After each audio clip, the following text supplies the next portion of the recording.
Ballar. Бүгінгі сағатқа көңіл күйлеріңіз қандай? Жақсы. Қане жақсы отыра қойыңдар.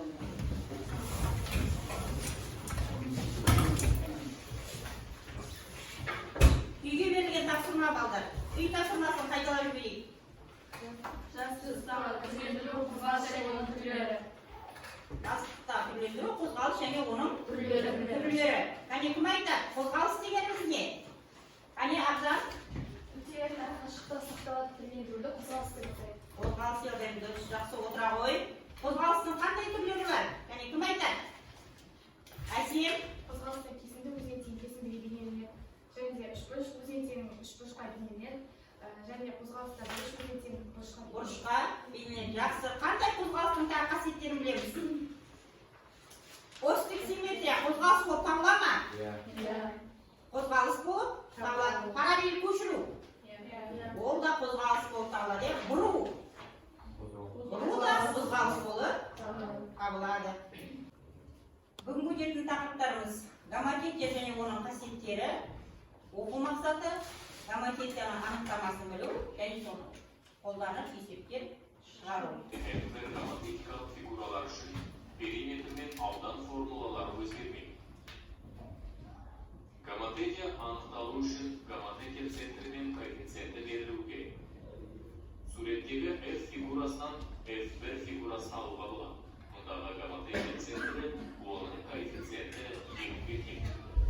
Егер фигура гоматетия центрінен қарама-қарсы бағытта орналасқан болса, онда коэффициент теріс болады. Гоматетия центрі фигура ішінде орналасуы мүмкін. Сұр үшбұрыш жасыл үшбұрыштан 2-1 коэффициентмен алынған. 0-1 гоматетиясы центрлік симметрия немесе 180 градусқа бұру. Берілген жағдайда фигуралар бірдей. Қане? Балдар, түсіндік па? Онда гоматетияны. Жалпы гоматетияны балдар. Тыңдаймыз қане. Гоматетия негізі біздер мына телефонымызға бір нәрсені түсіріп алып, оны қолымызбен бүйтіп, үлкейтіп қарамаймыз ба? Міне осы гоматетия. Ана кішкентай нәрсені біздер бүйтіп қолымызды жүргізіп, бүйтіп үлкейтіп қараймыз, одан қайтадан кішірейтіп те қараймыз, сол фигураны. Ол өзгерместен үлкейеді және кішірейтіп фигурамыз бірнеше есе үлкейеді, содан кейін бірнеше есе кішірейтіп те қарай аламыз. Міне ол да гоматетия. Күнде біздер сонда жаңағы мына күнделікті телефонымызда да соны қолданып жүретінбіз. Жақсы. Енді әрмен қарай жаттығуларды түсінсек, әрмен қарай жаттығуларын орындайық. Бірінші жаттығу. Бағайық, дәптерімізге ашамыз қане. Дәптерімізді ашып жазып отырайық.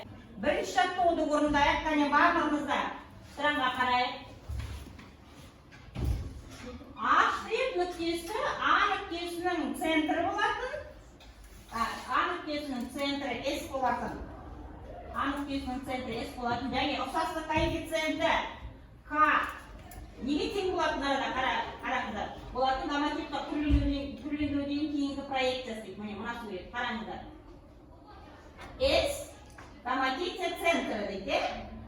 А нүктесі, аштрих нүктесі, мына А нүктесінің несі? Түрленудегі проекциясы ентедегі К-ны сұрайды. К коэффициент, К бұрыштық коэффициенті. Неге тең? Нешеге тең деп ойлайсыңдар?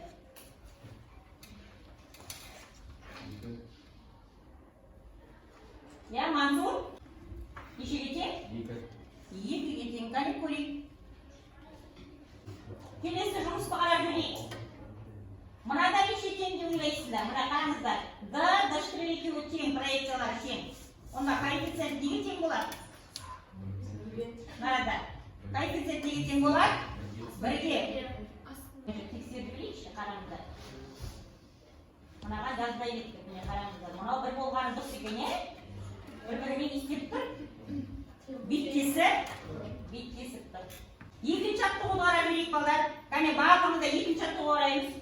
Екі концентрлі шеңберлер берілген. Бос орындар толтыр дейді, қараңыздар. Міне шеңберлер берілген, бос орындар толтырыңдар дейді. бір шеңбер өзге шеңбердің бірдей не қойған болатын араға. Болатын геометриялық түрленуден кейінгі проекциясы дейді. Не қараңыздар. Концентрлі шеңберлер.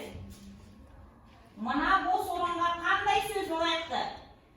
Шеңбер центрлерінде деген сөз лайықты ма? Әлде радиусында деген сөз лайықты ма? Қане? Bir şеңбер өзге шеңбердің бірдей шеңбер центрлерінде болатын геометриялық түрленуден кейінгі проекциясы деген. Келе ма? Қайсы келеді? Қане болсын қойып қояйық. Келесі, геометриялық түрленуден ұқсастық коэффициенті. Кіші ма? Үлкен бе? Шеңбер радиусынан. Геометриялық түрленуден ұқсастық коэффициенті қандай? Үлкен шеңбер радиусының мынау қалай болады? Кіші шеңбер радиустарының қатынасына тек үлкен шеңбер тең шеңбер кіші шеңбердің проекциясы болып табылады дейді. Келесі. Үшінші жаттығу. Үшінші жаттығуда геометриялы болатын суреттерді тап дейді.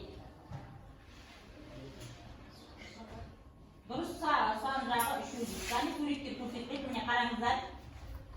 Мынандай суреттер берілген. Міне осылардың ішінен геометриялық фигураларды табасыздар. Қайсы геометриялық фигуралар? Қане қараймыз. Мынау бола ма? Міне осыны белгілейік. Сосын. Мынау бола ма? Болар. Жақсы, дұрыс. Сосын. Сосын қайсы? Қане қараңыздар енді. Қарайық. Осы дұрыс жауабымыз дұрыс болды ма екен? Қараңыздар. Қараңыздар. Егер дұрыс жауабымыз дұрыс болса, не істейік? Міне қараңыздар. Дұрыс па екен жауабымыз балдар? Дұрыс екен. Міне қараңыздар. Геометрия болатын суреттер. Жақсы. Келесі.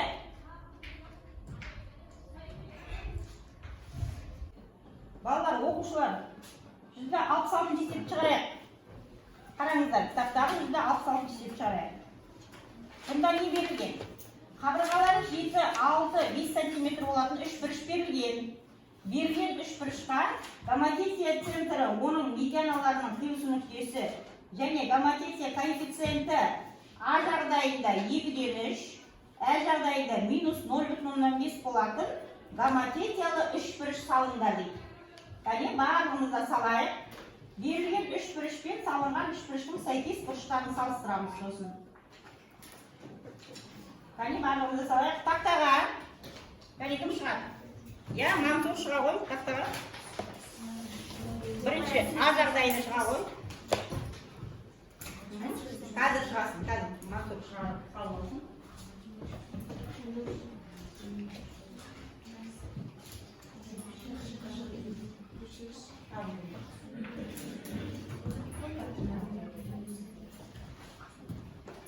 Берілген жазамыз. Қане барлығымызда салайық.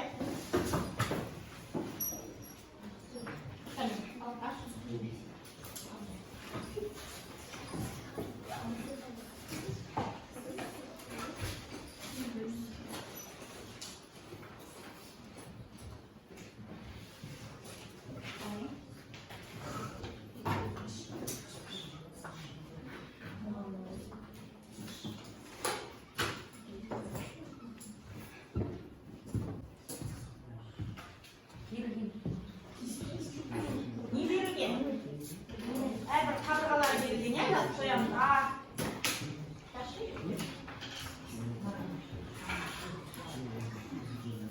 Берілгендер қандай қабырғалар қанша болды?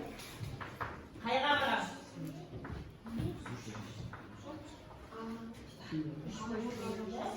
Сенің жағдайында да В қабырға. Жақсы.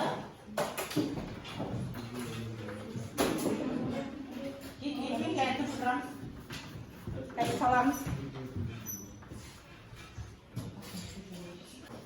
Әстек өте үшкеті болғанда, ауызда үстіршіне геометриялық үстіріш ұқсас болады. Осылай салынады, ба? отырамыз балдар қарайық. Жақсы, дұрыс, отыра ғой. Келесі әсі. К минус 0,5 болғандағы берілген 63 бұрышына гомотетиялы үшбұрыш табуға, кәне ертеңі қала ғой. Табынды қоя тұр. К минус 0,5 болғандағы. Жақсы. Категория минус 0,5 болғанда алғысы үшбұрышына гомотетиялы А1, В1, С1 үшбұрыш өтеді. Дұрыс. Минус 0,5 болған кезде, яғни осылай салған. Жақсы, отыра ғой.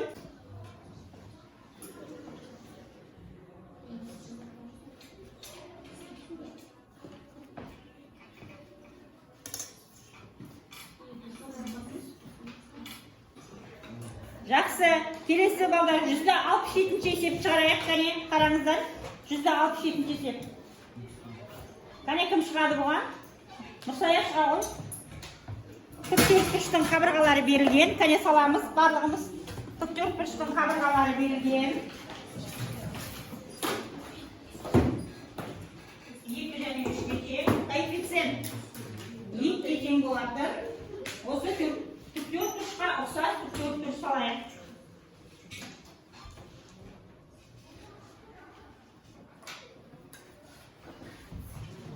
Сантиметр болатын тіктөртбұрыш берілген, және катин болады егіде 4 сантиметр және 6 сантиметр болатын.